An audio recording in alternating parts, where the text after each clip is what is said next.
بسم اللہ الرحمن الرحیم الحمد للہ رب العالمین والصلاة والسلام علی اشرف الانبیاء وسادۃ الاتقیاء وسید المرسلین خاتم النبیین محمد وعلی آلہ واہل بیتہ وصحبہ اجمعین۔ قال اللہ تبارک وتعالی وَإِذْ قَالَ مُوسَى لِفَتَاهُ لَا أَبْرَحُ حَتَّى أَبْلُغَ مَجْمَعَ الْبَحْرَيْنِ أَوْ أَمْضِيَ حُقُبًا۔ صدق اللہ العظیم۔ حضرت موسیٰ علی نبینا وعلیہ الصلاۃ والسلام ایک اولو العزم پیغمبر ہیں۔ اللہ تعالی نے انہیں تورات جیسی عظیم کتاب عطا فرمائی اپنی امت کی ہدایت کے واسطے۔ حضرت موسیٰ علیہ الصلاۃ والسلام نے ایک دفعہ قوم سے خطاب فرمایا، اور ظاہر ہے کہ نبی جو خطاب کرتا ہے وہ وحی کے ذریعے اور اپنے اس علم کے ذریعے کرتا ہے جو مخلوق سے حاصل کیا ہوا نہیں ہوتا، اللہ تعالیٰ سے براہ راست لیا ہوا ہوتا ہے۔ کسی شخص کو آپ کی بات بہت پسند آئی، دل کو لگی، متاثر ہوئے، تو انہوں نے اس پروگرام کے بعد، بیان کے بعد، خطاب کے بعد دریافت کیا کہ کیا آپ سے بھی بڑا کوئی عالم ہے؟ آپ سے زیادہ علم رکھنے والا بھی کوئی ہے؟ تو اس سوال کا جو واقعی جواب تھا وہ یہی تھا کہ کوئی اور نہیں ہے، اس لیے کہ پوچھنے والا روئے زمین پر بسنے والوں کے بارے میں ہی پوچھ رہا تھا، اور روئے زمین پر پیغمبر وقت سے زیادہ علم رکھنے والا کوئی بھی نہیں ہوتا۔ سب سے زیادہ علم پیغمبر کے پاس ہی ہوتا ہے۔ تو انہوں نے اس کے جواب میں کہا کہ میں ایک نبی ہوں، اور ظاہر ہے کہ مجھ سے زیادہ جاننے والا کوئی دوسرا کیسے ہو سکتا ہے؟ کوئی اور مجھ سے بڑا عالم نہیں ہے۔ یہ جواب دینے کا ایک پہلو تھا، غلط نہیں تھا، حقیقت واقعہ پر مبنی تھا، سچا جواب تھا، لیکن اس کا ایک پہلو یہ بھی ہو سکتا تھا کہ وہ یوں فرماتے کہ بھائی اللہ تعالیٰ سب سے زیادہ جاننے والا ہے، اللہ تعالیٰ سب سے زیادہ جاننے والا ہے، وہ یوں فرماتے، لیکن انہوں نے ایسے نہیں کہا۔ دونوں باتیں صحیح ہوتی، وہ بات بھی صحیح ہوتی اور یہ بات بھی صحیح ہوتی، مگر دوسری والی بات جو انہوں نے نہیں کہی وہ اللہ تعالیٰ کو زیادہ محبوب، زیادہ پسندیدہ تھی۔ اللہ تعالیٰ اپنے نبیوں کو عبدیت کے بلند ترین مقام پر پیدا فرماتا ہے، تو بندوں سے عبدیت ہی کو دیکھنا بھی چاہتا ہے اللہ تعالیٰ، اگرچہ کہ یہ بات حقیقت کے خلاف نہیں تھی، جھوٹ پر مبنی نہیں تھی، غلط بیانی بھی نہیں تھی، مگر اس سے اچھا ایک جواب ہو سکتا تھا جس میں زیادہ بندگی، زیادہ عبدیت نظر آتی۔ یہ بات دھیان میں رکھنا چاہیے کہ انبیاء علیہم الصلاۃ والسلام سے کبھی بھی غلطی کا صدور نہیں ہوتا۔ جہاں اللہ تعالیٰ ان کی کبھی گرفت فرماتا ہے وہ خلاف اولا اور اس سے افضل پر عمل نہ کرنے کی وجہ سے گرفت فرماتا ہے، غلطی کہیں نہیں ہوتی ان سے۔ یہاں بھی یہی ہے، جو بات کہی تھی غلط بھی نہیں تھی، اصولی اعتبار سے بالکل صحیح، لیکن ایک اور جواب تھا وہ اس سے ذرا بہتر ہوتا، اللہ تعالیٰ اس کو زیادہ پسند فرماتا۔ اس لیے اللہ رب العزت نے ان سے کہا کہ موسیٰ آپ کو پتہ نہیں ہے کہ آپ سے زیادہ علم رکھنے والا بھی کوئی ہے؟ مخلوق ہی میں ایک بندہ ہے، اس وقت بھی ہے، روئے زمین پر موجود ہے، میں نے اس کو اپنے پاس سے خاص علم دیا ہوا ہے۔ آتیناہ رحمتم من عندنا وعلمناہ من لدنا علما، ہم نے ایک خاص مہربانی ان پر کی ہوئی ہے اور اپنے پاس سے ایک خاص علم ان کو دیا ہوا ہے۔ وہ آپ کے پاس نہیں ہے علم، اور ظاہر ہے کہ حضرت موسیٰ علیہ السلام کے پاس جو علم تھا ایک نبی ہونے کی حیثیت سے اس سے افضل اور اس سے اشرف علم کسی کے پاس بھی نہیں تھا، لیکن جو علم اللہ تعالیٰ نے اس خاص بندے کو عطا فرمایا تھا جن کو خضر کہا جاتا ہے یا خضر کہا جاتا ہے، وہ بندے کو ایک علیحدہ علم اللہ نے دیا تھا، اس کا شرعی علم سے کوئی تعلق نہیں تھا، مگر وہ علم حضرت موسیٰ کے پاس نہیں تھا۔ اسی اعتبار سے اللہ تعالیٰ نے فرمایا کہ ہم نے ایک بندے کو اپنے پاس سے خاص علم دیا ہوا ہے، وہ آپ کے پاس نہیں ہے وہ علم۔ تو حضرت موسیٰ علیہ السلام نے کوئی بحث تکرار نہیں، برا بھی نہیں مانا۔ انہوں نے اللہ تعالیٰ سے عرض کیا کہ پاک پروردگار، بندہ ہوں، غلطی ہو گئی مجھ سے، اب آپ مجھے اس بندے کا پتہ دے دیجئے جس کو آپ نے کوئی اور علم عطا فرمایا ہے اپنے پاس سے خاص علم، میں اس علم سے بھی استفادہ کر لوں، وہ علم بھی مجھے حاصل ہو جائے۔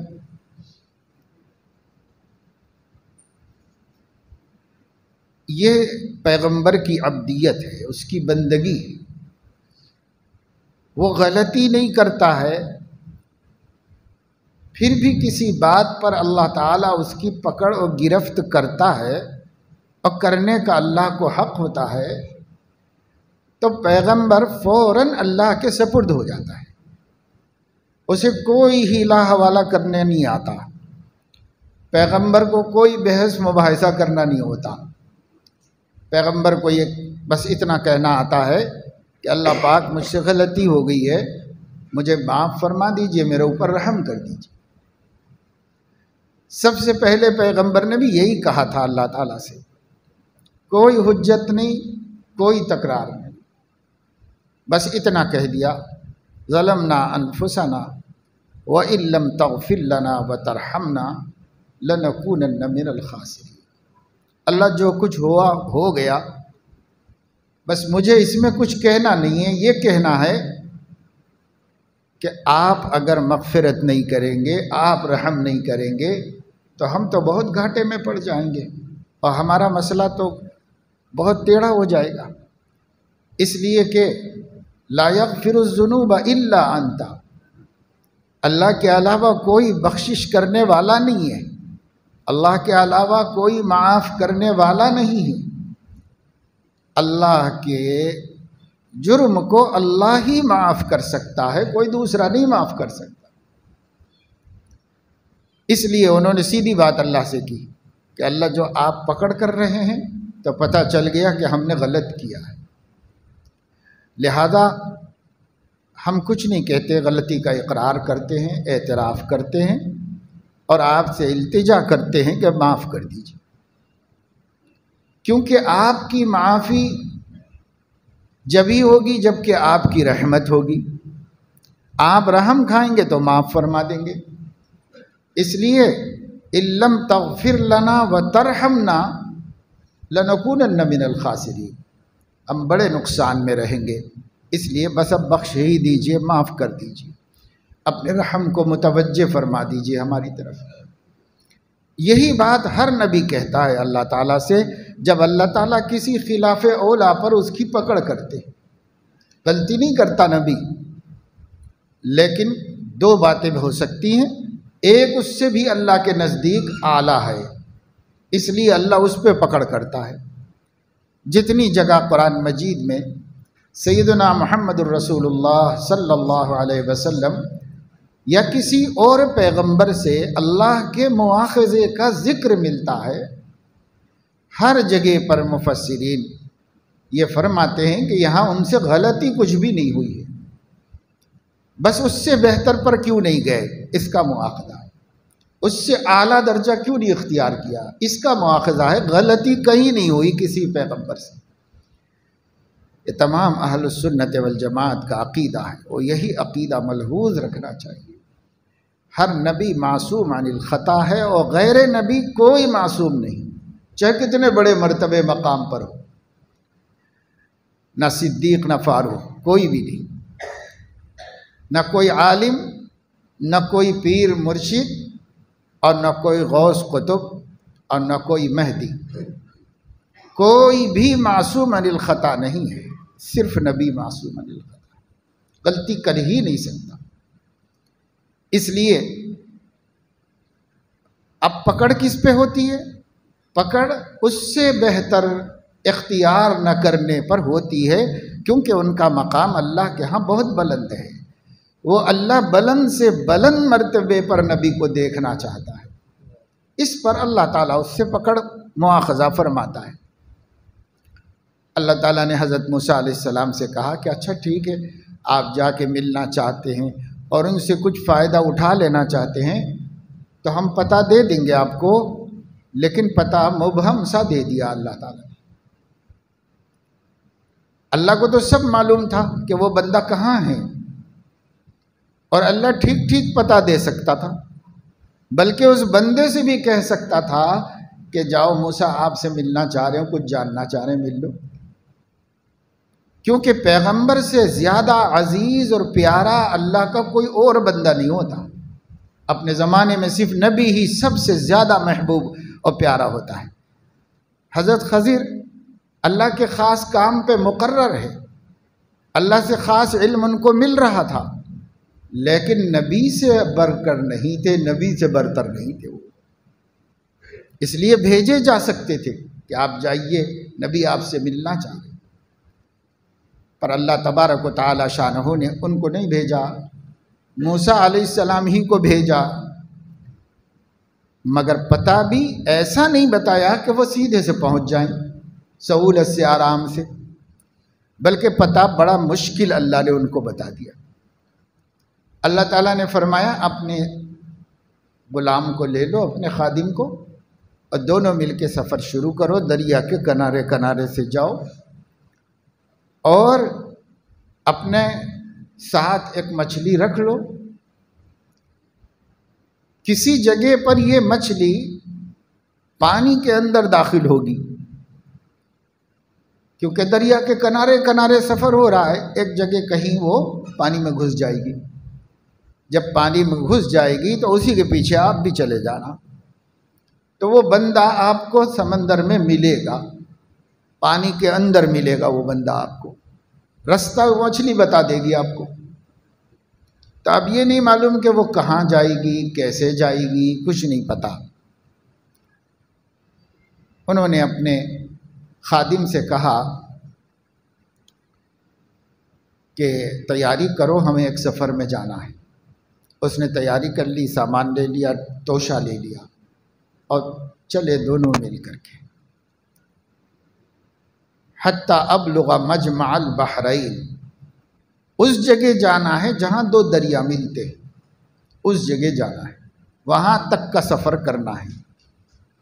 دریا کے کنارے کنارے چلتے رہے کہ سنگم کہاں ملے گا، جہاں سنگم ملے گا وہاں اللہ تعالی ہمارا راستہ مقرر کیے ہوئے ہیں، اس لیے جاتے رہے، چلتے چلتے چلتے تھک گئے، اور تھک کے انہوں نے آرام کیا ایک جگہ پر، پھر اٹھ کر اپنا سفر شروع کر دیا، اور جب بھوک بہت زیادہ لگی تب حضرت موسیٰ علیہ السلام نے اپنے خادم سے کہا آتینا غداءنا لقد لقینا من سفرنا ھذا نصبا، بھائی توشہ کھولو، کھانا لاؤ، کھانا کھلاؤ، اس سفر میں تو ہم بہت تھک گئے، بہت تھک گئے، بڑا لمبا سفر کیا، کہیں سنگم تھا اس سے بھی نکل گئے آگے، اب وہ مچھلی بھی چلی گئی تھی وہ بھی یاد نہیں رہا۔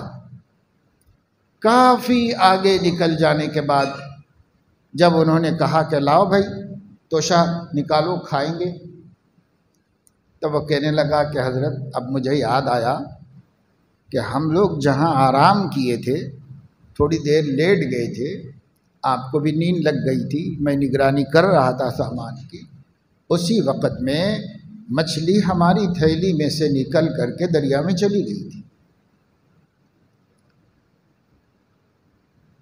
اور میں آپ کو اٹھنے کے ساتھ ہی خبر دینے والا تھا لیکن بھول گیا۔ وما انسانیہ الا الشیطان ان اذکر ربہ،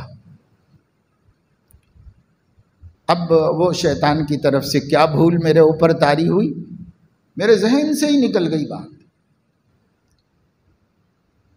بھلایا اللہ تعالیٰ نے تھا، لیکن جب کوئی بری بات سامنے ہو تو نسبت اللہ کی طرف کرنا بے ادبی ہے، اس لیے شیطان کی طرف نسبت کر دی جاتی ہے۔ انہوں نے کہا ما انسانیہ الا الشیطان ان اذکر، مجھے یاد رکھنا آپ کو بتانا شیطان نے بھلا دیا، اب کیا کروں میں؟ تو فرمایا ٹھیک ہے بھائی اللہ کی مرضی ہے، لیکن اب ہمیں واپس چلنا پڑے گا، جہاں ہم آرام کیے تھے وہاں تک لوٹ کے جانا پڑے گا۔ پھر الٹا سفر کیا، پھر الٹا سفر کرتے کرتے کرتے کرتے اس جگہ پہنچے جہاں آرام کیا تھا، تو وہاں پانی میں دیکھا واقعی مچھلی پانی میں گئی تھی، وہ جیسے گئی تھی ویسے سرنگ بنی ہوئی تھی، راستہ بنا ہوا تھا کسی آدمی کے جانے کے قابل۔ حضرت موسیٰ علیہ السلام اس میں داخل ہو گئے تو دیکھا کہ چادر اوڑھ کے کوئی بندہ لیٹا ہوا ہے، اس کو سلام کیا، پوچھا کون؟ تو کہا موسیٰ، کہا موسیٰ ابن عمران، ہاں وہی، کہا تم تو اللہ کے پیغمبر ہیں، آپ یہاں کہاں آ گئے؟ کہا کہ میں آپ سے علم حاصل کرنا چاہتا ہوں، اللہ نے جو آپ کو خاص علم دیا ہے وہ خاص علم حاصل کرنا چاہتا ہوں۔ انہوں نے فرمایا کہ آپ سے صبر نہیں ہو سکے گا، اس واسطے کہ جو باتیں مجھے معلوم ہے، جو باتیں میں کرتا ہوں آپ کو قانونی اعتبار سے غلط نظر آئیں گی، شرعی اعتبار سے آپ کو غلط دکھائی دیں گی، تو آپ برداشت نہیں کر سکیں گے۔ یہاں سے علماء نے فرمایا ہے کہ پیغمبر کی شان یہ ہے کہ وہ منکر پر خاموش نہیں رہ سکتا، چاہے وعدہ کر چکا ہو۔ چنانچہ حضرت موسیٰ علیہ السلام نے وعدہ کیا حضرت خضر سے کہ میں صبر کروں گا اور کوئی اعتراض نہیں کروں گا، لیکن ایک دفعہ بھی صبر نہیں کیا، ہر دفعہ ٹوک دیا۔ تو پتہ چلا کہ پیغمبر غلطی کو دیکھ کر خاموش نہیں رہ سکتا، اس کا یہی وہ کمال ہے جس کی وجہ سے اگر پیغمبر خاموش رہ جائے تو وہ عمل سنت قرار پاتا ہے، وہ عمل خلاف شریعت نہیں رہ جاتا، اب سنت بن جاتا ہے اگر نبی دیکھ کے خاموش ہو جائے، کیونکہ وہ اگر غلط ہے تو وہ چپ رہ نہیں سکتا، برداشت ہی نہیں کر سکتا۔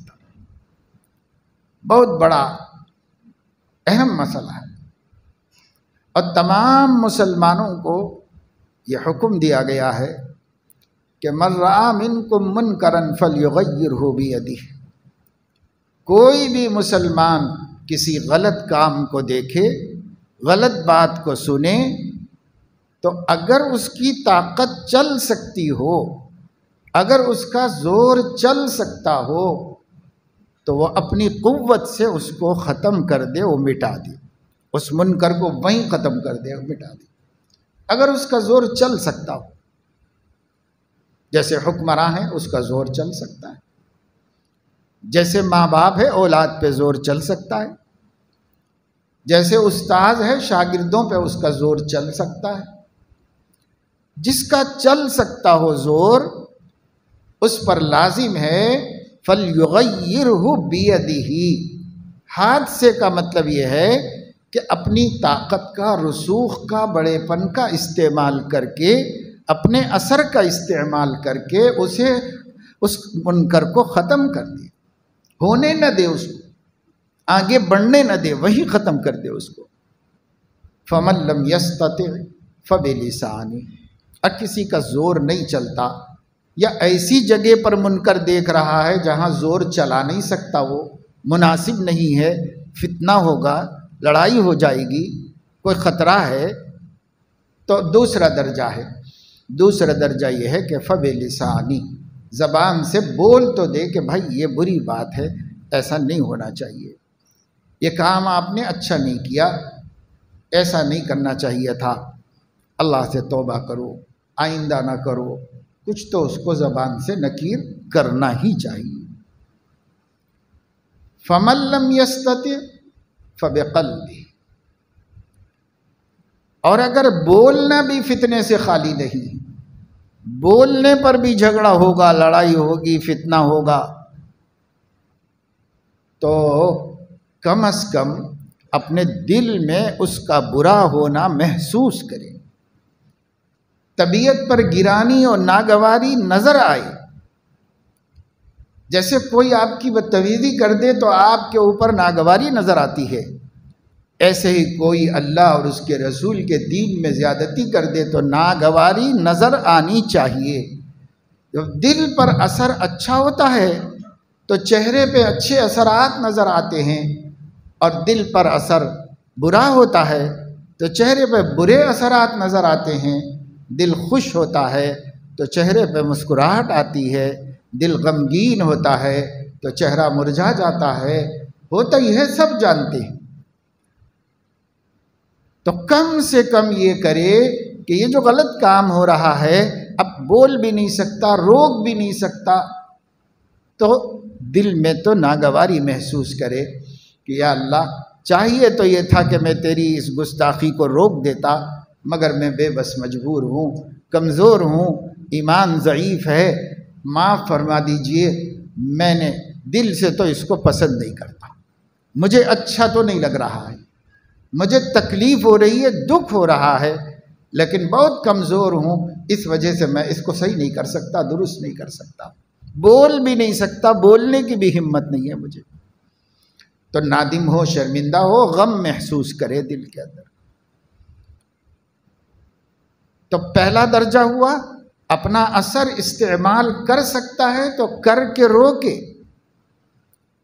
دوسرا درجہ یہ ہے کہ کم از کم بول کے حق بلاغ ادا کر دے، تبلیغ کر دے کہ یہ بات غلط ہے، بری ہے۔ اور اگر اتنا بھی نہیں ہے تو آخری درجہ ایمان کا یہ ہے کہ دل میں ناگواری محسوس ہو اور دل دکھے کہ ایسا ہو گیا اور میں بے بس ہوں، دل دکھے، ہمارا تکلیف ہو ہم کو۔ ذالک اضعف الایمان، یہ سب سے کم درجے کا۔ طاقتور ایمان کو قوی کہتے ہیں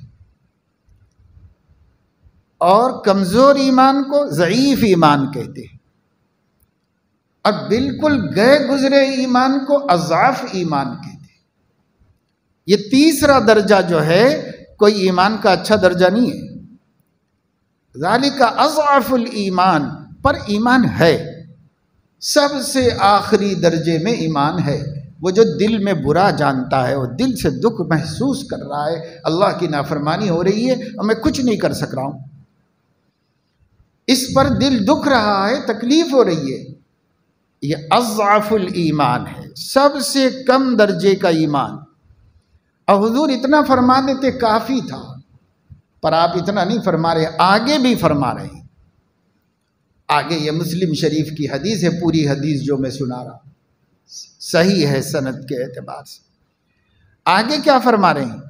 اور تاکید کے ساتھ فرما رہے ہیں وَمَا وَرَاءَ ذَلِكَ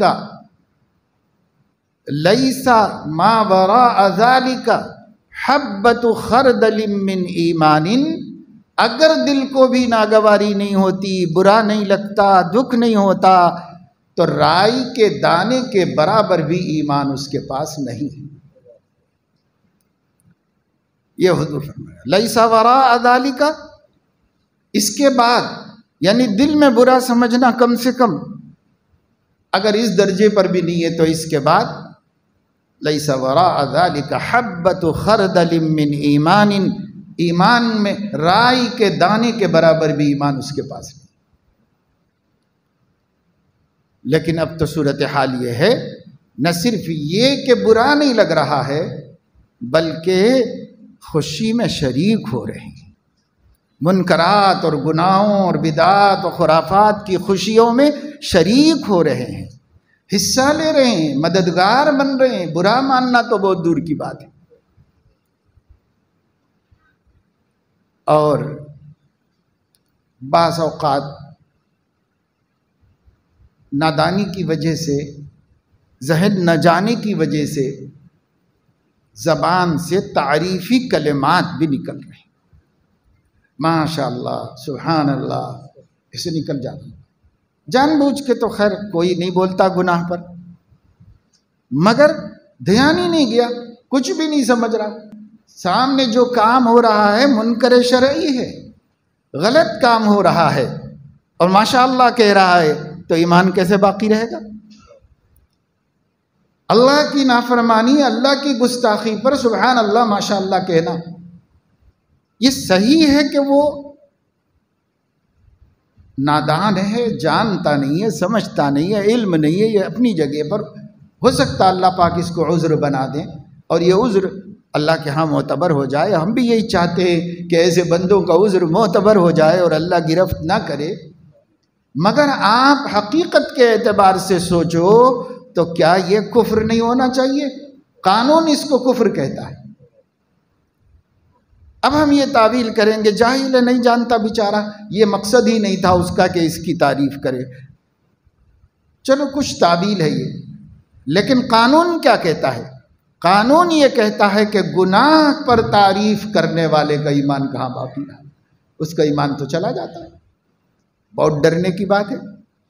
اور حضور علیہ السلام خود فرما رہے ہیں رائی کے دانے کے برابر بھی ایمان نہیں، اگر برائی کو برائی سمجھتا بھی نہیں ہے دل سے، دل میں تو سمجھ لو بھائی، دل میں تو ندامت و شرمندگی ہو جائے۔ آج ہماری بیٹیاں ہر طرح کے خرافات میں مبتلا ہیں، تو شروع میں تو تعریفیں ہی کر کے پکا کیا اس کو، بہت بولڈ ہے، بہت ہوشیار ہے، بہت اچھا پڑھتی اور بہت نام کرتی، وہ کسی سے نہیں ڈرتی۔ یہ سب چیزیں کیا اس کی خوبیاں تھیں؟ جب اس کی خوبیاں نہیں تھیں، ہم نہیں تعریفیں کر کر کے مضبوط کیا، اتنا مضبوط کیا کہ اب ماں باپ ہی کو انگوٹھا دکھا دے، اتنا مضبوط کیا۔ تو کون کرتا ہے یہ سب؟ ہم کرتے ہیں اپنے نبی کی تعلیم پر نہ چل کے، اپنے نبی کے احکامات کو گران ہی سمجھتے ہیں، بارے گران۔ ایسا کیوں ہوگا بھائی اسلام میں؟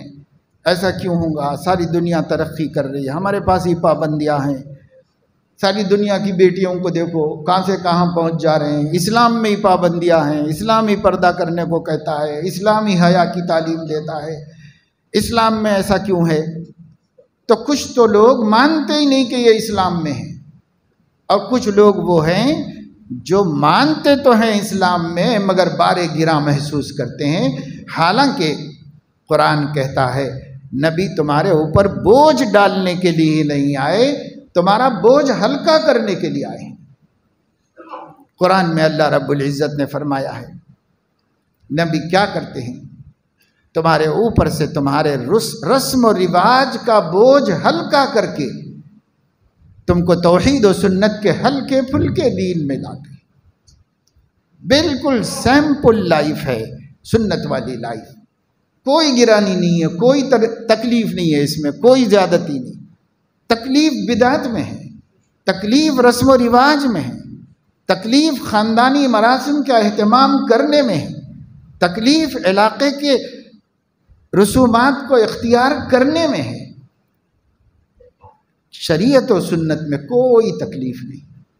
سب سے آسان طریقہ حیات وہ ہے جو سیدنا محمد الرسول اللہ صلی اللہ علیہ وسلم نے جی کر بتایا، اور ان کے 1.25 لاکھ صحابہ نے اپنی پرانی زندگی بدل کر، اس زندگی کے بوجھ سے نکل کر اس زندگی کی سہولت میں آ کر دنیا کو گواہی دی کہ ہم لوگ جو پچھلی زندگی میں تھے تو وہ سراسر گرانی اور بوجھ کی زندگی تھی، پھر جب نبی کی سنتوں پہ آ گئے تو سہولت کی، راحت کی، عزت کی اور خوشی کی زندگی ملی۔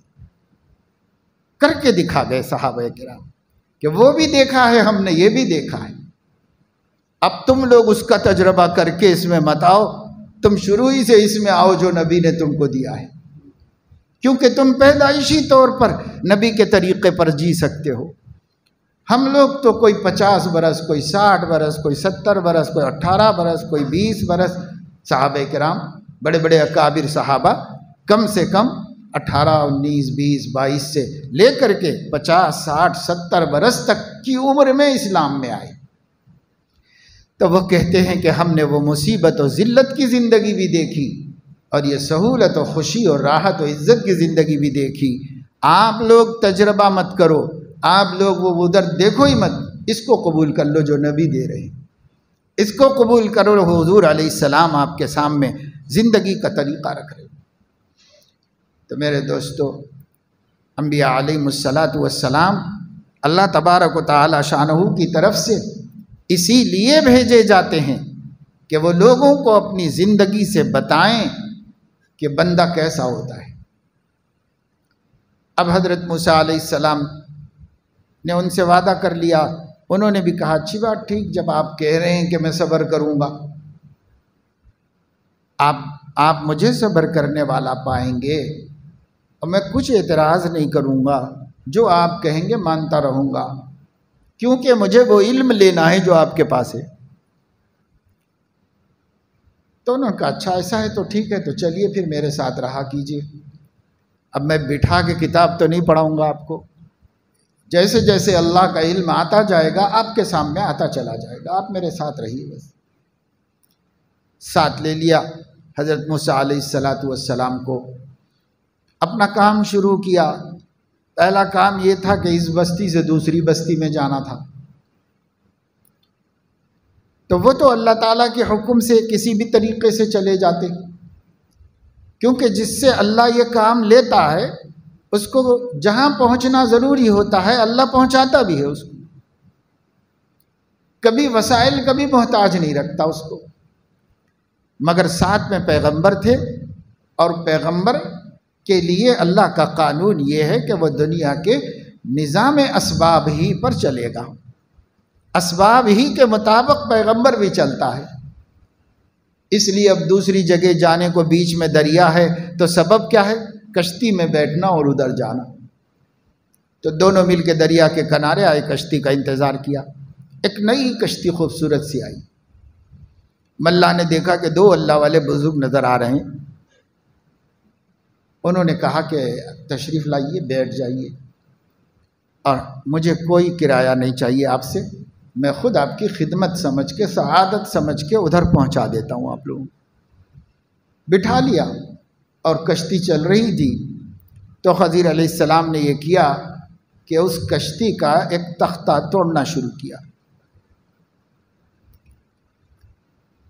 تو پیغمبر برداشت نہیں کر سکے۔ پیغمبر نے کہا کہ حضرت یہ کیا کر رہے ہو آپ؟ بیچارے نے ہمیں عزت دی، اکرام کیا، ہم سے کوئی ٹکٹ نہیں لیا، مفت میں دعائیں لینے کے لیے ہمیں وہاں چھوڑ رہا ہے، اور بجائے اس کے کہ آپ اس پر بھی کوئی احسان کرتے، الٹا اس کا مال خراب کر رہے ہیں، آپ اس کی ملکیت کو نقصان پہنچا رہے ہیں۔ یہ کیسا کام ہے آپ کا؟ یہ کام تو مجھے اچھا نہیں لگتا۔ یہ پیغمبر کی شان ہے کہ غلطی برداشت نہیں کر سکتا، یہ غلط ہو رہا تھا، برداشت نہیں کیا، اللہ کے علم میں صحیح ہو رہا تھا، نبی کے علم میں غلط ہو رہا تھا۔ انہوں نے کہا کہ میں نے کہا نہیں تھا کہ آپ نہیں برداشت کر سکو گے، تو کہا کہ ہاں بھول گیا تھا میں، آئندہ خاموش رہوں گا، چپ رہوں گا۔ تو وہاں سے اتر گئے دوسری طرف۔ اس گاؤں میں، اس شہر میں جا رہے تھے، کچھ بچے کھیل رہے تھے مغرب کے ٹائم، شام کے وقت میں چھوٹے چھوٹے بچے کھیل رہے تھے۔ اس میں سے ایک بچے کو لیا حضرت خضر علیہ السلام نے اور اس کا حلق دبا دیا، اس کی موت آ گئی، مر گیا بچہ۔ تو حضرت نے فرمایا بہت برا کام کیا آپ نے، ایسے معصوم بچہ، بے قصور بچہ، اور بے قصور کی جان لے لیا آپ نے، یہ صحیح نہیں کیا آپ نے۔ انہوں نے تھوڑا سختی سے کہا میں بولا نہیں تھا کہ آپ نہیں برداشت کرو گے مجھے؟ تو کہنے لگے کہ ہاں اس دفعہ بھی مجھے غلطی ہو گئی، اگر آئندہ کبھی میں آپ کو ٹوکوں تو آپ کو حق ہے کہ آپ مجھے چھوڑ دیں اور اپنے ساتھ نہ رکھیں، آپ کا حق ہے۔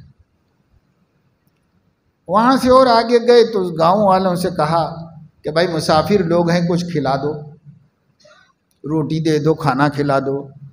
ہر شریف آدمی مسافر کی میزبانی کرتا ہے، لیکن اس گاؤں کے لوگوں نے ابوا ان یضیفوہما، ان کو مہمان بنانے سے انکار کر دیا، کھانا کھلانے سے انکار کر دیا انہوں نے۔ کوئی گاؤں والا تیار نہیں ہوا کہ یہ مسافر کو بیچاروں کو کچھ کھلا دیں۔ تو اپنا سنبھول لے کے جا رہے تھے تو دیکھا کہ ایک دیوار تھی پرانے مکان کی، وہ دیوار ٹیڑھی ہو کے گرنے کو قریب ہو رہی تھی۔ تو حضرت خضر علیہ السلام نے اسے ہاتھ پھیر کے سیدھا کر دیا اس کو۔ اللہ نے ویسی طاقت دی تھی ان کو، انہوں نے اس کو ہاتھ پھیر کے گرتی ہوئی دیوار کو پھر کھڑی کر دی، سیدھی کر دیا۔ تو موسیٰ علیہ السلام نے کہا کہ گاؤں کے لوگ اتنے نامعقول ہیں کہ مسافر کو روٹی دینے کو تیار نہیں۔ یہاں تو عقل مندی کی بات یہ تھی کہ ہم کہتے کہ بھئی یہ دیوار ہم سیدھی کرنا جانتے ہیں اور اتنے پیسے لیں گے، تو سیدھی کر کے پیسے لیتے، کہیں ہم ہوٹل میں کھا لیتے کھانا، پیسے لے لینا چاہیے تھا ایسے لوگوں سے۔ تو انہوں نے کہا ھذا فراق بینی و بینک، آپ نے کہا کہ اب کی ٹوکوں گا تو پھر آپ علیحدہ کر دو، تو میں اب علیحدہ کر دیتا ہوں، آپ اپنا کام کریں، اللہ نے آپ کو جس کام پہ لگایا، جو علم دیا آپ اس پر رہیں، مجھے اللہ نے جس کام پر لگایا، جو علم دیا، میں اس پر اپنا اپنا رستہ دیکھ لیں گے۔ لیکن آپ کو میرے بارے میں بدگمانیاں رہ جائیں گی، غلط فہمی رہ جائے گی، اس لیے میں ان باتوں کی توجیح کر دیتا ہوں جس پر آپ نے نکیر فرمائی ہے کہ ایسا نہیں کرنا چاہیے تھا، ایسا نہیں کرنا چاہیے تھا۔ پھر انہوں نے بتا دیا کہ جہاں تک کشتی کا معاملہ ہے تو کشتی کا قصہ ایسا ہے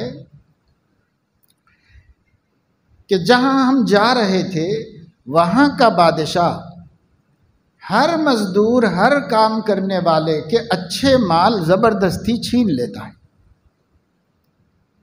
زبردستی چھین لیتا ہے اور ان لوگوں کو محروم کر دیتا ہے۔ اس کی کشتی نئی تھی، شاندار تھی، قیمتی تھی، اور اللہ اس کے مال کو ضائع کرنا نہیں چاہ رہا تھا، تو مجھے حکم ملا کہ اس کے مال کو عیب دار کر دو۔ عیب دار چیز وہ لیتا نہیں تھا، بڑھیا چیزیں سب زبردستی چھین لیتا تھا لوگوں سے، کمزوروں سے، غریبوں سے۔ اس لیے عیب دار کر دو تاکہ بیچارے کی روزی روٹی متاثر نہ ہو اور وہ غریب اپنے مال سے محروم نہ ہو جائے۔ اس لیے ہم نے تو احسان کے بدلے احسان ہی کیا اللہ کی طرف سے، اور اس کے پورا مال چھن جانے سے اس کا مال بچا دیا، اس کے روزگار کی حفاظت کر دی گئی اللہ کی طرف سے۔ تو وہ ظالم بادشاہ تھا، ظالم بادشاہ کے ظلم سے میں نے اس کو بچا دیا۔ پھر بچے کا کیا ہوا؟ اب بچے کا اصل میں ایسا ہوا کہ اس کے والدین بہت نیک ہیں، اور یہ بچہ، اس کے بارے میں اندیشہ تھا کہ یہ بڑا ہو کر کافر مرتد ہو جائے گا، اور اس سے ان کے والدین کو سخت صدمہ اور اذیت و تکلیف پہنچے گی، آخرت میں شرمندگی اور رسوائی اٹھانی پڑے گی۔ اما الغلام فکانا لأبواہ مؤمنین فخشینا ان یرہقہما طغیانا وکفرا، فَأَرَادَ رَبُّكَ أَن يُبْدِلَهُمَا خَيْرًا، اللہ تعالیٰ نے چاہا کہ یہ بچے کو لے کر دوسرا بچہ دیں اس کو، اور اس کے ذریعے سے ان کو عزت ملے، سربلندی ملے، خوشی ملے۔ ان کی نیکی کو اللہ نے قبول فرمایا، ان کو ذلت سے، رسوائی سے بچا لیا۔ یہ اللہ کا حکم تھا، یہ اللہ کا ارادہ تھا۔ میں تو خالی پابند ہوں اللہ کے حکموں کو نافذ کرنے کے لیے۔ اور اما الجدار فکان لغلامین یتیمین فی المدینہ وکان تحتہ کنز لہما وکان ابوہما صالحا، جو دیوار میں نے سیدھی کر دی نا، وہ دیوار دو یتیم بچوں کی ہے۔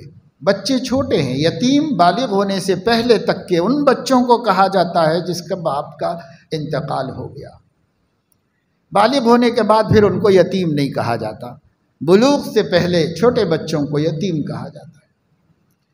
اما الجدار فکان لغلامین یتیمین فی المدینہ، شہر کے دو چھوٹے چھوٹے یتیم بچوں کی دیوار تھی، وہ ان کے گھر کی دیوار تھی۔ کانا تحتہ کنز لہما، ان کے والدین نے اپنے بچوں کے لیے دیوار کے نیچے کچھ خزانہ چھپایا ہوا ہے۔ وکانا ابوہما صالحا، اور ان کے جو ماں باپ تھے بڑے نیک لوگ تھے، میرے فرما بردار، اللہ کے فرما بردار بندے تھے۔ فَأَرَادَ رَبُّكَ أَن يَبْلُغَا أَشُدَّهُمَا، تو آپ کے رب نے چاہا کہ وہ بچے بڑے ہونے تک ان کے مال کی حفاظت ہوتی رہے۔ دیوار گر جاتی تو لوگ بنیادوں میں ٹٹول کے نکال لیتے اس کو، دیوار کھڑی رہتی تو خیال نہیں جاتا، کسی کا دھیان نہ جاتا اس کی طرف۔ أَن يَبْلُغَا أَشُدَّهُمَا، بچے بالغ ہو کر مضبوط سمجھ والے ہو جائیں، وَيَسْتَخْرِجَا كَنْزَهُمَا، اور اپنا خزانہ خود ہی نکال لیں۔ یہ اللہ نے ان کے ساتھ بھلائی کا ارادہ چاہا۔ تو دیکھو مجھے جو علم ملتا ہے نا، وہ علم ایسا ہوتا ہے، اللہ تعالیٰ اس دنیا کے نظام میں اپنے ارادوں کو نافذ کرنے کے لیے مجھے استعمال کرتے رہتے ہیں۔ اللہ تعالیٰ جو ان کا آرڈر آتا ہے میں وہ کرتا رہتا ہوں۔ یہ اللہ رب العزت کی طرف سے مجھ سے یہ کام لیا جاتا ہے۔ جیسے فرشتے مقرر ہیں کائنات کا نظام چلانے کے لیے، ایسے ہی اللہ اپنے بہت سے انسانی بندوں کو بھی استعمال کرتا ہے کائنات کے نظام میں، تصرفات کے واسطے اللہ استعمال کرتا ہے۔ ایسے بندوں کو اصحاب خدمت کہا جاتا ہے عرف میں، جو اللہ کے کام پہ لگے ہوئے ہیں، لیکن کون ہے ہمیں نہیں معلوم۔ موسیٰ علیہ السلام کو تو اللہ نے نشاندہی کر کے بھیجا تھا، اس لیے ان کو پتہ چلا، اور جس کو اللہ نہ بتائے ہمیں کیسے معلوم؟ لیکن یہ بات ثابت ہے کہ جیسے فرشتوں سے کائنات کا نظام اللہ چلاتا ہے، ایسے ہی کچھ انسانوں کو بھی استعمال فرماتا ہے، اور انسانوں سے بھی یہ نظام کائنات اللہ پاک چلواتا ہے، اپنے ارادے کے مطابق اور اپنے علم کے مطابق چلاتا ہے۔ اس لیے اس موقع کے اوپر بھی یہ سب چیزیں آ گئیں، اور حضرت موسیٰ علیہ السلام کو معلوم ہو گیا کہ کچھ علوم اور بھی ہیں جو اللہ تعالیٰ نبی کو دینا ضروری نہیں سمجھتا، تو نہیں دیتا نبی کو، کسی اور کو دینا مناسب سمجھتا ہے اس کو دیتا ہے۔ اور اس سے یہاں سے بہت سے لوگوں نے ایک غلط فہمی یہ چلا دی، اور وہ غلط فہمی ذہنوں سے نکلنا بہت ضروری ہے۔ اگر آپ کو نہیں معلوم ہے تو صحیح بات معلوم ہو جائے گی، اور اگر غلط بات پہلے سے پہنچی ہوئی ہے تو غلط بات کا غلط ہونا معلوم ہو جائے گا۔ یہ چیز کو سامنے رکھ کر، اس واقعے کو سامنے رکھ کر، بہت سے جھوٹے لوگوں نے یہ کہا کہ کچھ علم نبیوں کے علم کے علاوہ بھی ہوتا ہے، اور وہ علم کچھ خاص بندوں کو دیا گیا ہوتا ہے، تو وہ خاص بندے شریعت کے پابند نہیں ہوتے، وہ شریعت کے پابند نہیں ہوتے۔ جیسے آپ نے سنا ہوگا کہ لوگ کہتے ہیں کہ بھائی شریعت الگ چیز ہے، طریقت الگ چیز ہے، حقیقت الگ چیز ہے، یہ بھونڈا فلسفہ، سراسر کذب اور جھوٹ پر مبنی۔ جو کچھ ہے وہ شریعت ہے، جو کچھ ہے وہ سنت ہے، اس سے ہٹ کے کچھ بھی نہیں۔ ہاں اللہ کسی سے کام لے رہا ہوگا تو لے رہا ہوگا، اللہ جانے گا، وہ جانے گا، ہمارے واسطے اس میں کوئی عبرت نہیں ہے، ہمارے واسطے اس میں کوئی سبق اور دعوت نہیں ہے۔ دعوت وہی ہے جہاں نبی ہے، اور جو نبی کی دعوت ہے وہی ہمارے لیے دعوت ہے۔ باقی سب چیزیں جھوٹ ہے، جس سے آدمی فریب میں مبتلا ہو کر کچھ لوگ اعمال بھی چھوڑ دیتے ہیں، نماز نہیں پڑھ رہے اور بولتے ہیں وہ راز ہے، آپ کو نہیں معلوم، وہ راز کا علم ہے۔ رمضان میں روزے نہیں رکھ رہے، ٹھاٹ سے کھا رہے ہیں بیٹھ کے اور کہہ رہے ہیں کہ وہ خاص علم ہے، وہ آپ ظاہری علم والوں کو نہیں معلوم ہے۔ تو ایسا کون سا علم ہے جو سیدنا محمد الرسول اللہ کو نہیں دیا گیا؟ ایسا کون سا علم ہے؟ اور ان کو دیا گیا اور انہوں نے امت کو نہیں دیا۔ جب امت سے چھپایا تو پھر اس علم کو ہمارا جاننا کی کوشش کرنا بھی گناہ ہے، اگر نبی نے ہم کو نہیں بتایا ہے۔ اس لیے وہ جو نبی نے بتا دیا اسی کو شریعت و سنت کہا جاتا ہے۔ وہ شریعت و سنت ہمارے لیے دنیا آخرت کی کامیابی کا راز ہے، اس کے علاوہ کوئی راز نہیں ہے۔ جو رازوں کی دنیا میں رہتا ہے اس سے اللہ تعالیٰ ناراض رہتا ہے۔ سیدھا سیدھا دین ہے جو کتاب و سنت میں موجود ہے، بس وہ دین ہے، وہی عقیدہ، وہی عمل، وہی عبادت، وہی اخلاق، سب وہی۔ اس لیے اس علم کا حاصل کرنا جو نبی لائے ہوں ہمارے لیے لازمی اور ضروری ہے، اور یہ راز و نیاز کی بھول بھلائیوں سے اپنے کو دور رکھنا چاہیے، سنت و شریعت پر قائم رکھنا چاہیے۔ اسی میں دنیا کی نجات ہے، اسی میں آخرت کی نجات ہے۔ اور پھر اس واقعے میں ہمیں اللہ پاک نے یہ سبق بھی دے دیا، قرآن میں نازل کر کے، قرآن میں بتا کے۔ ایک طرف تو یہ بتا دیا اللہ تعالیٰ نے کہ اللہ کے کام ایسے ہیں جو ہماری سمجھ میں نہیں آتے، قیامت میں سمجھ میں آئے گا کہ اللہ کے اس فعل میں کیا مصلحت ہے، اللہ کے اس فعل میں کیا مصلحت ہے، اللہ کے اس حکم میں کیا مصلحت ہے۔ دنیا میں نہیں سمجھ میں آتے تو سمجھنے کی کوشش بھی مت کرو۔ جیسے حضرت خضر نے سب غلط فہمیاں دور کر دیں، قیامت میں اللہ تعالیٰ بندوں کی سب غلط فہمیاں دور کر دیں۔ بس اطمینان کرو اللہ کی باتوں پر، اللہ کے فیصلوں پر، اللہ کی تقدیر پر۔ جو اللہ کر دیں، جو اللہ فیصلہ کر دیں، ہمیں وہ اپنی طبیعت سے اچھا لگے یا اچھا نہ لگے، ہمیں یہ طے کر لینا چاہیے اللہ نے کیا ہے تو اچھا ہی ہے۔ اللہ نے فیصلہ کیا ہے تو اچھا ہی فیصلہ کیا ہے، کیونکہ اللہ اور غلط فیصلہ کرے؟ اللہ جیسا علم والا اور کوئی دھوکہ کھا جائے؟ اللہ جیسی طاقت رحمان اور رحیم ہونے والی اپنے بندے پہ کوئی زیادتی کر دے؟ لا حول ولا قوت الا باللہ، ایسا ممکن نہیں ہے۔ اس لیے خدا کے فیصلے چاہتوں کے مطابق ہوں یا چاہتوں کے خلاف ہوں، ہمیں یہ یقین رکھنا چاہیے مومن ہونے کے ناطے کہ ٹھیک فیصلہ ہے، بہت عمدہ ہے، بہت بڑھیا ہے، کیونکہ اللہ نے کیا ہے یہ فیصلہ۔ ہم نے نہیں کیا، کسی مخلوق نے نہیں کیا، اللہ نے کیا ہے، اس لیے بالکل بڑھیا فیصلہ ہے۔ کیسے بڑھیا ہے نہیں سمجھ میں آیا تو اللہ قیامت میں سمجھا دے گا، پر ابھی اللہ پہ بھروسہ رکھو، اللہ پہ اطمینان رکھو، یہ ایمان کا تقاضا ہے۔ مصیبتوں کے وقت بہت سے لوگوں کی زبان ایسی باتیں کہہ جاتی ہے جس میں یہی بات پہلے سے نہ جاننے کی وجہ سے زبانوں سے کفر تک نکل جاتا ہے آدمی کی، لیکن یہ بات جن کو پہلے سے معلوم ہوتی ہے انہیں اللہ تعالیٰ ایک اندرونی قوت عطا فرماتا ہے، بڑے سے بڑے حادثے کو سہنے اور بڑی سے بڑی مصیبت سے گزر جانے کا اندر سے ایک حوصلہ، ایک طاقت اللہ اس کو دیتے ہیں جس کا ایمان اس کے مطابق ہوتا ہے۔ ہمارا اللہ جو فیصلہ کرتا ہے حسن ہے، جمیل ہے، خوبصورت ہے، پیارا ہے، سب سے بڑھیا ہے، اس سے بڑھیا کوئی کر ہی نہیں سکتا فیصلہ۔ جس کا یہ ایمان ہو اللہ تعالیٰ اس کو بہت آرام سے نکالتے ہیں۔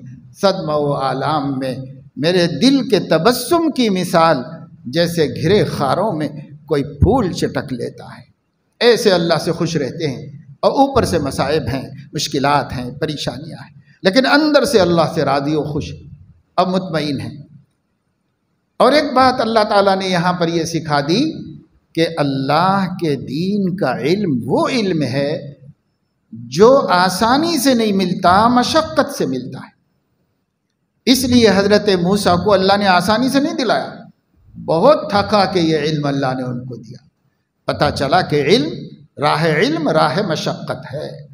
جو دین کا علم حاصل کرنا چاہتا ہے، اور ویسے دنیا کے بھی علوم و فنون اتنی آسانی سے تو ملتے نہیں۔ ہمارے بچے پڑھنے میں مجاہدہ نہیں کرتے، اس وجہ سے ادھورے رہ جاتے ہیں۔ مسلمانوں میں بھی بس اگر اچھے نتائج لاتے ہیں تو گھر کی بچیاں ہی لاتی ہیں، گھر کے بچوں کے نتیجے شرمناک سامنے آتے ہیں۔ محنت نہیں کرتے۔ محنت سے اللہ علم دیتا ہے، چاہے ماڈرن ایجوکیشن ہو، چاہے کتاب و سنت کا علم ہو، بنا مشقت کے اللہ نہیں دیتا۔ دیکھو پیغمبر ہے کتنا پیارا ہے، اولو العزم پیغمبر، اللہ نے راستہ تک بھی مبہم بتایا ان کو، اور پھر وہ کتنا پریشان ہوئے اور کتنی تکلیف اٹھائی، تب جا کے ان کو کچھ معلومات ہوئیں جو وہ حاصل کرنا چاہ رہے تھے۔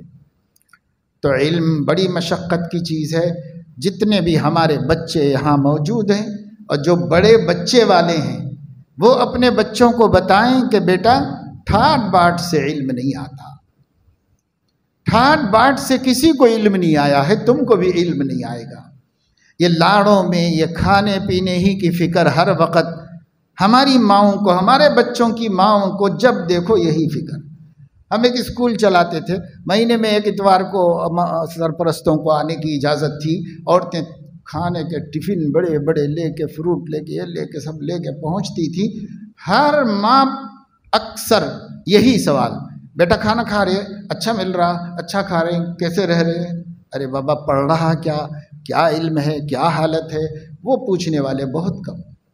سب مسلمانوں کا یہی سب سے کمزور مرض ہے، سب سے بڑی کمزوری ہے ہماری، کہ ہم راہ علم کے لیے اپنے بچے کو مجاہدہ نہیں سکھاتے۔ اب جب وہ مجاہدہ نہیں کرتا تو قابل نہیں بنتا، اور جو کر رہے ہیں ماشاءاللہ قابل بن رہے ہیں۔ بڑے بڑے ملکوں کے اندر جا کر آپ یورپ امریکہ کے اندر کتنے ہی مسلمان نوجوان ہیں جنہوں نے محنت کر کے پڑھا ہے، آج اس ملک کو قسمت چمکا رہے اپنے کمالات سے۔ لیکن نہیں پڑھنا ہمارا روگ ہے، ہماری بیماری ہے۔ کہا جاتا ہے کہ یہ امت، اس کا امتیاز ہی علم ہے، لیکن سب سے زیادہ علم سے دور۔ ہمارے ایک بزرگ دوست یہاں ہمارے مسلیوں میں سے ایک جگہ لے گئے، وہاں پر کچھ لوگوں نے اپنی ہمدردی سے، ملت کی ہمدردی سے ٹیکنیکل انسٹیٹیوٹ قائم کیا، تاکہ بچے جو زیادہ تعلیم نہیں حاصل کر سکے اچھے ہنر سیکھ لیں، اچھے ہنر سیکھ کر عزت کی روٹی کمائیں اور عزت سے زندگی گزار لیں۔ اللہ نے کسی کو پیسہ دیا تھا، اس نے بڑا اچھا انتظام کیا، گیا میں دیکھا سب تفصیل، بہت اچھا انتظام کیا، لیکن وہاں بھی قوم کے بچے بہت کم۔ دوسروں کو بھی اجازت ہے، کوئی بھی سیکھ سکتا ہے، لیکن جو شوق ہمارے بچوں میں ہونا چاہیے وہ نظر نہیں آتا۔ یہ ایک جگہ کی بات نہیں، ہماری تمام دانشگاہوں، تعلیم گاہوں اور ٹیکنیکل انسٹیٹیوٹس کا حال ہے کہ مسلمانوں کو ہنرمند بننے کی فکر ہے، نہ گریجویٹ ہونے کی فکر ہے۔ دین کا علم تو خیر محدود چند حاصل کرتے ہیں، ان کو تو ہم بولتے ہی رہتے ہیں کہ بیٹا مجاہدے کے بغیر کچھ نہیں ملے گا، تکلیفیں اٹھائے بغیر کچھ نہیں ملے گا، ان کو تو سمجھاتے ہی رہتے ہیں۔ اپنی قوم کو سمجھانے کی ضرورت ہے، اساتذہ کو سمجھانے کی ضرورت ہے، ٹیچرز کو ذہن بنانے کی ضرورت ہے، لیکچررز کو ذمہ داری ہے کہ وہ قوم کا ذہن بنائیں۔ لیکن جب نوکریاں کریں گے تو ذہن کہاں سے بنائیں گے؟ تنخواہ سے مطلب ہے، قوم سے کیا مطلب ہے؟ اپنے قوم کے بچوں سے کیا دلچسپی ہے؟ تو دیکھو علم کس طرح مشقت سے دی اللہ پاک نے۔ بہرحال یہ چند مثالیں میں نے اس واقعے کے ذریعے دی، اور اس میں چند باتیں سیکھنے کی اور ایمان و یقین کو مضبوط کرنے کی اس واقعے میں جو مفسرین علماء بیان کرتے ہیں میں نے آپ کے سامنے رکھا۔ اللہ تعالیٰ اپنے فضل و کرم سے ہمیں توفیق عمل نصیب فرمائے، اور اللہ رب العزت ہم سب کو دین اور دنیا میں تعلیم یافتہ بن کر زندگی گزارنے کی توفیق عطا فرمائے، اور ہر مومن کو اپنے پاس کوئی ہنر رکھنے کی توفیق عطا فرمائے کہ جب ہمارے دشمن ہمارے معاش کے اوپر پے بپے حملے کر رہے ہوں تو ہم خود اس لائق ہوں کہ ہمارا ہنر ہمارے دماغ میں ہے اور ہمارے ہاتھ پیر ہمارے جسم میں ہیں، ہم اپنے ہنر سے اپنی روٹی خود حاصل کر سکتے ہیں، کوئی رحم کرے نہ کرے ہمارے اوپر، ہم خود اس لائق ہیں۔ یہ آج کی ضرورت ہے کہ ہر آدمی میں یہ جذبہ پیدا ہو جائے اور یہ ہنر مند ہو جائے ہر آدمی۔ بیٹھ کے کھانا مسلمانوں چھوڑو، کچھ کرنے کے لیے جد و جہد کرنے کے لیے محنت کرو۔ صحتیں خراب ہو رہی ہیں بیٹھ بیٹھ کر کے، اب جوان کو بوڑھا کہنا پڑ رہا ہے، ایسی صورتحال آ گئی۔ کچھ کرو، کچھ کرو، اپنے پیر پہ خود کھڑے ہو جاؤ، کسی سے ہمدردی و غم گساری کی امید مت رکھو۔ اللہ اپنے کرم سے توفیق عطا فرمایا، آمین و آخر۔